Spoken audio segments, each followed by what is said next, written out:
Hindi na ako doon naging kasalanan sa negosyo. Sa kapag yung matulog sa kapag yung banggayin. May gagawa pa namin ng baka dyan eh. Kaya din nga po namin. Ano nga naging stock? Hindi na sir. Bili nga kami dyan eh. Kasi yun ay masira sa kinalagaan namin. Yan, kaya nag-i-invest na rin kami kasi nga medyo mahal ng mga reseller. Direct na kami. Lalo sir, pagka in December, mga punong. Kaya ready na kami dyan. Mag-expand pa. Ito yung sa stocking naman, tinulong ko naman kung kano ka pag dapat, ano yung mga hindi dapat. Ay, natulong na sa kapatid. Ako natulong ko na rin po. Iwasan lang po talaga mag-block yung mga aming product lagi yung background. Kasi kung mataas po, nakatapat na isang product. Mag-block yan na po, hindi naman kagad. Nakasalvage na rin ang pag-ibig. Kahit maliit ang business galing yan, yung aming pa rin.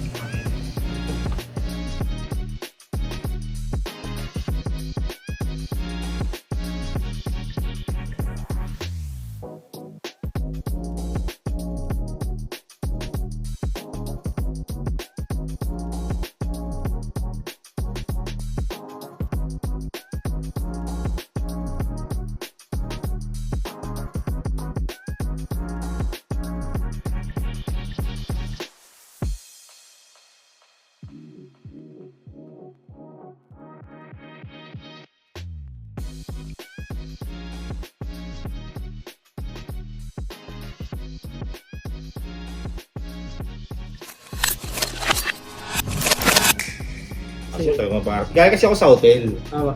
So nasa, ano din ako, nasa commissary din ako. So nakikita, alam ko talaga parang yun, nag-jacket pa nga kami ng pang-eskimo dyan eh. Bawal kasi pumasok eh. Bawal pumasok sa loob ng ganyan, pag di nakaganon, magagalit yung bisor mo. Tapos hindi po talaga tumatagal sa loob. Oo. As in, lamig po. Doon lang ako sa may pinto, napapalayo na. Eh ako, makapalang balat ko dyan, pero napapalayo na ako sa ano eh.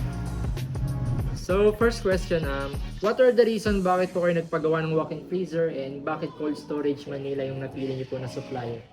Ay, very good question yan. So sa akin siguro dahil mas convenient siya, tsaka mas less ang space ang magagamit namin kasi we have storage kasi. So na-remove na namin lahat ng chest freezer namin para sa isang magandang freezer na cold storage. Ang cold storage nila sir, 3x2x2.5. Then naka-panel flooring lang tayo. Standard lang din.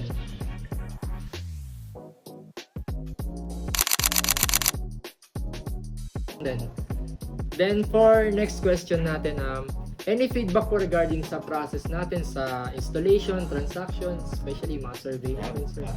2 thumbs up tayo dyan kasi from survey, very good yung survey nila. Talagang hindi nila pinupush na bumili ka ng mahal. Yung kasi ang kagandahan ng isang nagse-sales eh. Hindi sila nagpupush na bili mo yung mahal. Pinupush nila yung parang maging convenient tsaka magustuhan ng customer. Yun naman talaga ang basic sa sales talaga eh. So, yeah, from the survey, installation din, ang babait ng mga nag-install. Malalakas lang kumain pero okay pa rin sa amin yun. Walang problema kasi talagang tinatapos talaga nila yung buong araw nila.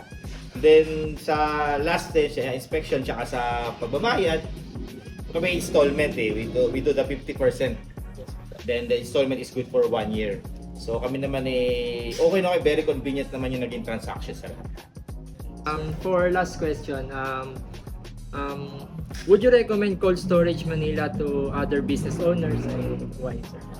So sige, siguro maganda ring factor na sa ako nauna kasi I'm the president of Tanay Group of Tourism. Halos lahat ng restaurants dito and hotels and resorts ay ako ang kilala. So, pwede ko siya ma-recommend sa mga ibang mga restaurants o ibang hospitality environment na area dyan. Pwede natin sila ma-recommend kasi nga maganda yung kanilang product siya. Talagang maraming nagsasabi talagang maganda ang cold storage.